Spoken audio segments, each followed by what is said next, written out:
har ni zan kira ka so 11 baka ɗaukan min kira ba?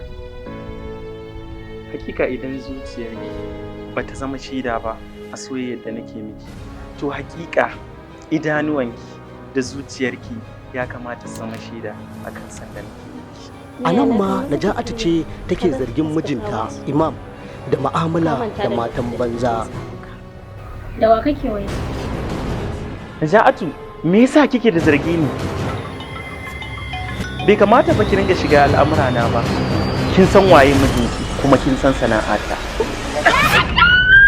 Duk da cewar ta san dan fim ta aura. So da zargi. Au, ina matarka ba zan tambaye ka ba? So da zargi shararren fim ne wanda ya kunshi abubuwa da dama, musamman rikicin ma'aurata sakamakon gudanar da wata soyayya ta bayan fage. Me zan maka Ima? Kai da kake buran halakar da ni. Abokina, kawai ka sake ta shine mafi a'ala. What? Sane? Ka sake ta? Matattawa? Na ji na karɓa uzurinka. Amma kamar yadda kake bawa matarka lokaci, ni ma ina so ka dinga bani lokaci na.